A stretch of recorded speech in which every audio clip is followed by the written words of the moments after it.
The Ohio Bureau of Motor Vehicles proudly offers a wide variety of special plates which can be manufactured especially for the customer. Special plates include the use of initials or personal messages in addition to an array of organizational logos. These logos enable the public to support a particular college, military organization, environmental, or other special interest group. Currently, there are nearly 1 million Ohioans with special license plates and nearly 270 logo or organizational plates. In this episode of Safer Ohio Voices, I'm joined by Devin Riggins, who works with the Ohio Bureau of Motor Vehicles Vehicle Information Services section. Devin, first of all, thank you for joining me today. Well, thank you very much for having me. So your section handles special plates, which, as I said earlier, include organizational and personalized plates. Can you talk a little bit about the difference between personalized plates and the organizational license plates? Well, I'm going to start with the personalized. A lot of people are not familiar in that we have two distinctly different types of personalized plates.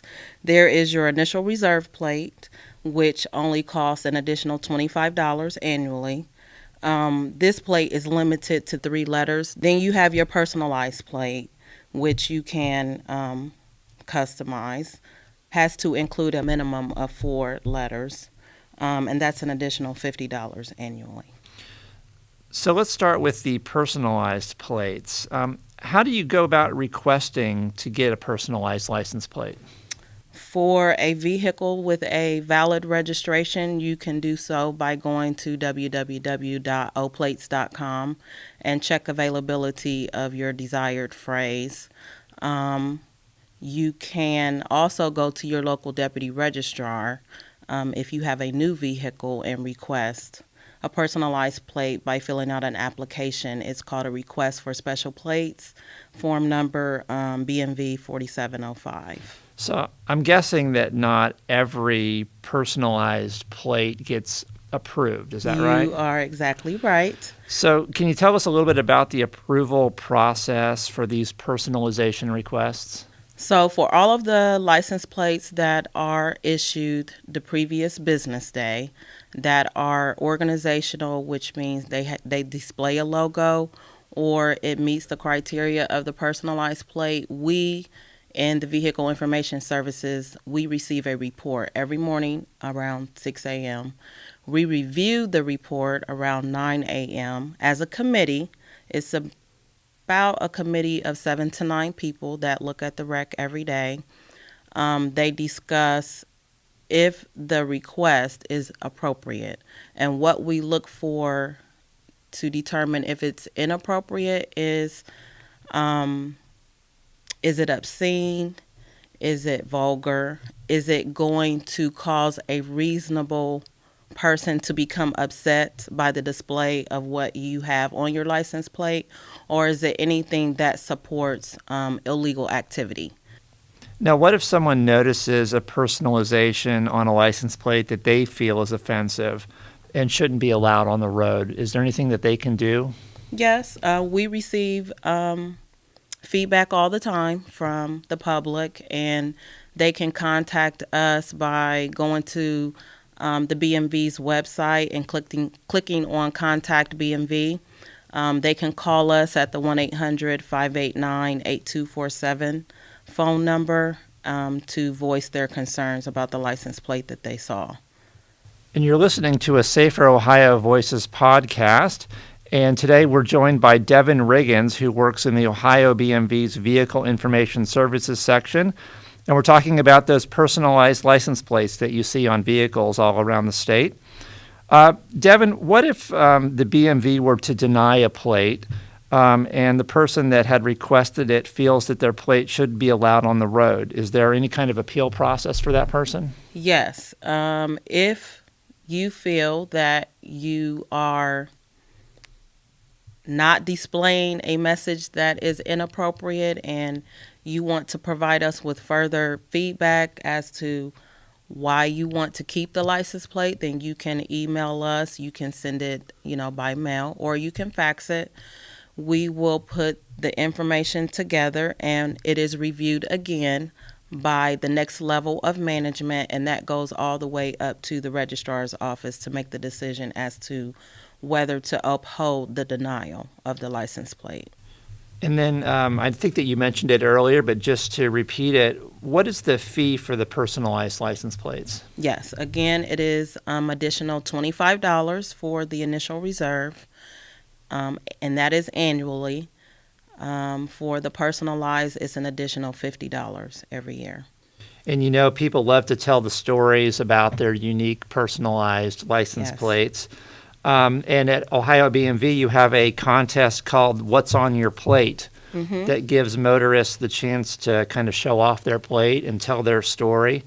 Can you talk a little bit about that particular contest? Yeah, the What's on Your Plate, it is unique in that the public, they are able to capture, first of all, the license plate, include a picture of themselves, and explain to the BMV the personal story behind why they selected that particular phrase and why they may have a logo attached to that phrase. We have received some unique stories, and that some are celebrating the remarriage of a mate that they were once connected with, or they are celebrating a new outlook on life, an anniversary, or they're just saying kudos to me, I have a new car.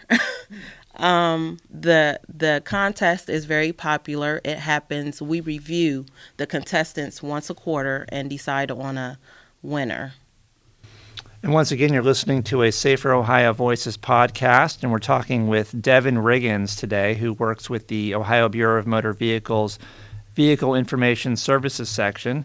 And Devin, I guess up to this point, we've been talking about the personalized license plates. Let's talk a little bit about the other kind that you have, which are the organizational plates.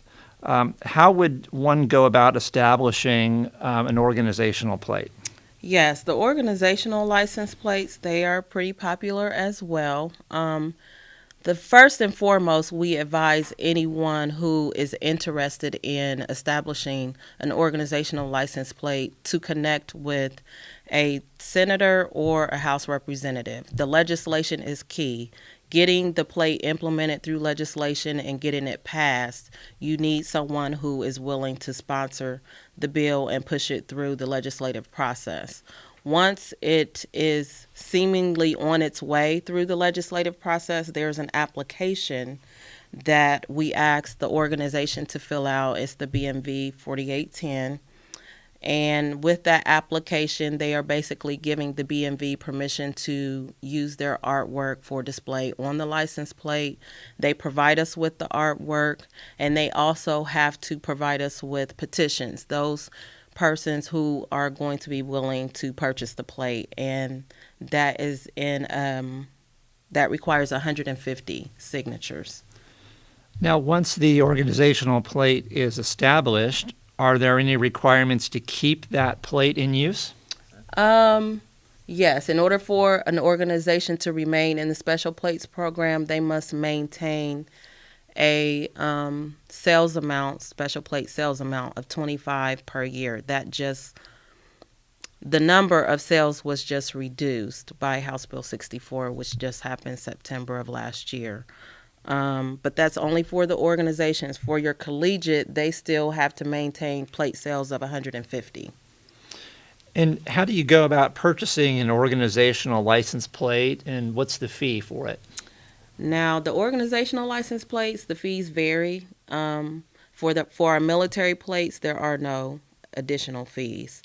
For the special interest, they can vary from an additional $10 all the way to an additional $35 annually. And then our collegiate plates, they are an additional $35 every year. And you can purchase that at your local deputy. You can do it online if you have a valid vehicle registration. And one of your most recent special plates is honoring women military veterans. Is that right? That's correct. Tell us about that special plate. Well, it is unique in that this is the first time we've had a license plate that is gender-based, where it's only available for females, and it's pretty special too because it's for female veterans. I've received a lot of feedback from females in the military saying that when they see the military plates that we currently have, if they happen to have it on their vehicle, the person that's commenting on the plate is always of the assumption that it was their husband or your brother that was in the military. It was never the female. So I think it's pretty special that we now have this plate that is going to honor females and what they contribute to our military. Right. Well, congratulations to the BMV for pushing that through as well. Yeah. Well, we've been talking today with Devin Riggins, who works with the Ohio Bureau of Motor Vehicles Vehicle Information Services section. And Devin, I want to thank you for taking some time to be with us today. Well, thank you for having me. And for more information on all of the special plates that you heard about in this podcast and others that the BMV offers, please visit their website at bmv.ohio.gov. And thank you for listening to this Safer Ohio Voices podcast produced by the Ohio Department of Public Safety. And be sure to join us next time. Check out all the ways the Ohio Department of Public Safety is contributing to a safer Ohio on Facebook, Twitter, Instagram, and on YouTube.